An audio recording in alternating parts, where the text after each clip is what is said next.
What's going on, everybody? Kalipus Tech here, coming back at you with another video. In this video, I'm going to be giving you some tips and tricks for the Samsung Galaxy A14 4G that you might not know about. Now, as always, if you do end up wanting to learn more about this phone, be sure to check out the description, where I am linking to several other videos about it, as well as some information about pricing, availability, and some of my favorite smartphone accessories. But with that being said, let's get into it. So to start off, I'm going to go over a couple different battery settings. To get to these, go to your settings menu.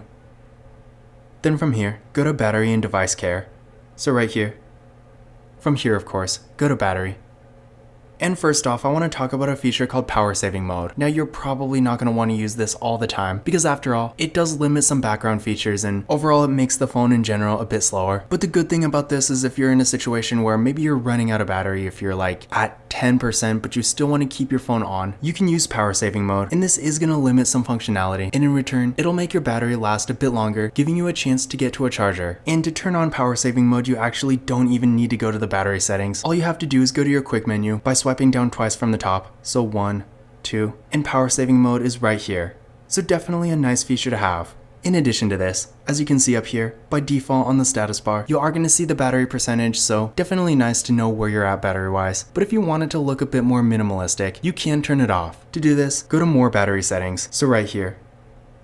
Then from here, as you can see by default, show battery percentage will be on, but if you toggle it off, the battery percentage is not going to be up here anymore, and as you can see, it looks a bit cleaner and more minimalistic. In addition to this, if you have the battery percentage off and you want to keep it like this, but at the same time maybe you want to see your battery percentage every now and then, all you have to do is swipe down from the top like this. And even if you have the battery percentage off on the status bar, it's still going to be here no matter what, so definitely a nice compromise. The next thing I'm going to show you is a quick way to open your camera. Now, opening the camera app is easy enough, but if you're doing something else on your phone, like maybe you're on an app for example, if you want to quickly open your camera, all you have to do is double press the power key, so like this.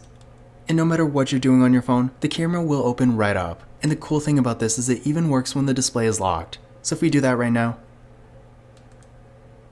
and there we go. In addition to this, maybe you don't really want a camera shortcut, but maybe you want to open a different app instead. With the Samsung Galaxy A14, you actually do get this option. So for this, go to settings. From here, go to advanced features. So right here. Then from here, go to side key. And as you can see by default, it will be set to quick launch camera, but you also can have it open pretty much any other app you want. So if you go to open app, hit this gear icon right here. And from here, you can choose from pretty much anything on your phone. So I'm going to do Snapchat. And now if I double press the power key, it's going to open Snapchat instead. Now I'm going to show you how to disable your Google feed. Now, in case you don't know what this is, the Google feed is basically this news feed right here. Some people might find it useful, but for me personally, I never actually use this. I only accidentally swipe onto it sometimes. So if you ever want to disable it, all you have to do is press and hold your finger on a blank spot on your home screen. So like this. Then from here, go to settings. And from here, as you can see right here, by default, add media page to home screen will be on. But if you ever want to disable it, simply toggle it off. And now if we go back to the home screen, the Google feed no longer pulls up. Now I'm going to show you a feature called finger sensor gestures. This is going to allow you to get to your notification center, which you typically access by swiping down once from the top. But instead of doing anything on screen, you can actually access it using your fingerprint scanner. So not really a game-changing feature or anything, but it definitely is a nice feature to have. So to activate this, go to settings. Then from here, go to advanced features. So right here. From here, go to motions and gestures. And then finally, go to finger sensor gestures. So as you can see by default, it will be off, but if you toggle it on. Now to get to your notification center, again all you have to do is swipe down on your fingerprint scanner and it's going to open right up. So definitely cool. And then from here, if you swipe down one more time, you can get to your quick menu too. And to close it, swipe up. And we're right back to normal. The next thing I'm going to show you is a feature called one-handed mode. Now this is also in the advanced features menu, but in case you missed it, from the main settings menu, advanced features is really just right here in the middle, so right here. And from this menu, go to one-handed mode. And we have a couple different options here. So first things first, toggle it on. By default, one-handed mode will be activated from a gesture, and keep in mind if you're using gesture navigation, this is the only option. But essentially, with the gesture option, to activate one-handed mode, swipe down here basically right above the home button, or of course if you're in gesture navigation, it's going to be really just right here in the middle, so like this. and we are now in one-handed mode. As you can see, it's basically just a mini display, and aside from being a lot smaller, it's basically just the same as normal, so you can do whatever you want. So as you can see, with one hand, it's quite a bit easier to use. You can also switch sides. You can resize it, so if you grab a corner like right here, it's a little tricky sometimes, but as you can see, you can make it a bit larger.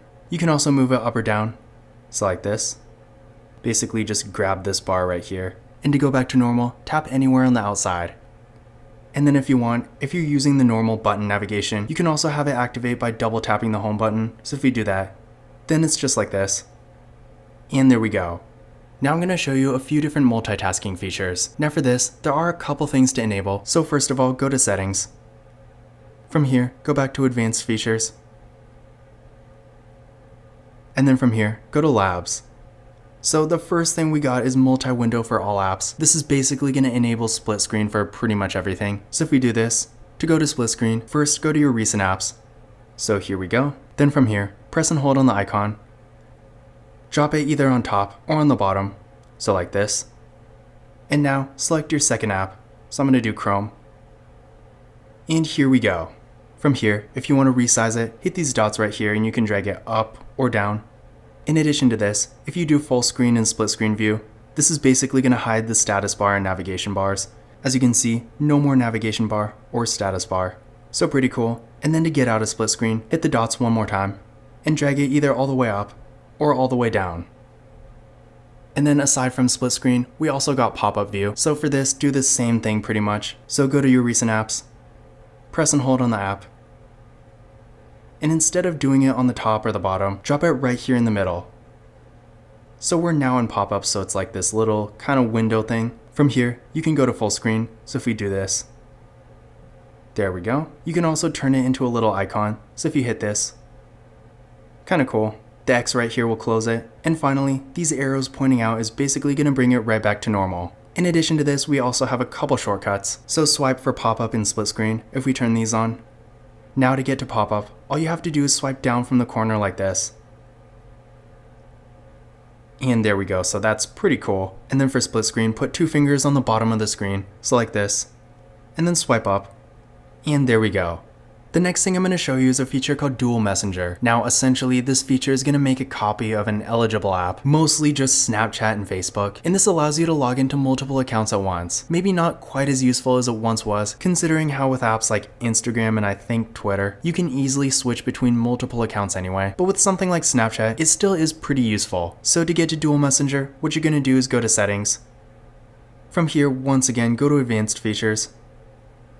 Then from here, go to Dual Messenger, right here. This is going to show you every app on your phone that's compatible, and to get the copy, simply toggle it on, hit install, and that's pretty much it. Now I'm going to show you how to change your font size and screen zoom. This is basically going to make things a bit easier to see, so definitely a nice option to have. So for this, go to settings. Then from here, go to display. And now there are 2 different sections. So first of all, you can go to font size and style. So right here, as you can see, you can make it a bit larger or a bit smaller. You can also make it bold, and you can actually change the font too. Then from here, if we go back to the main display menu, you can also change the screen zoom. So if we go here, by default this is basically the normal size, but of course you can also zoom in or out. And then finally, the last thing I'm going to show you is a feature called Lift to Wake. As the name implies, this is basically going to allow you to turn off your display, and then when you pick up the phone, it's going to turn it back on. Not really the most insane feature or anything, but definitely still cool to have. So to get to this, go to settings. Then from here, go to advanced features. We're going there a lot today. Then from here, go to motions and gestures. And finally, as you can see right here, Lift to Wake is right at the top. Toggle it on. And now when you lock your display and pick it up, it's going to turn on automatically. So again, not really like an insane feature or anything, but definitely still nice to have. But this concludes my tips and tricks video for the Samsung Galaxy A14 4G. If you want to learn more about this phone, definitely check out the description, where I am linking to several other videos about it, as well as some information about pricing, availability, and some of my favorite smartphone accessories. But that's it for this video. If you enjoyed it and found it useful, be sure to give it a thumbs up and hit that subscribe button. Don't forget to follow Kalipa's Tech on Twitter and Instagram. And as always, I will see you in the next video.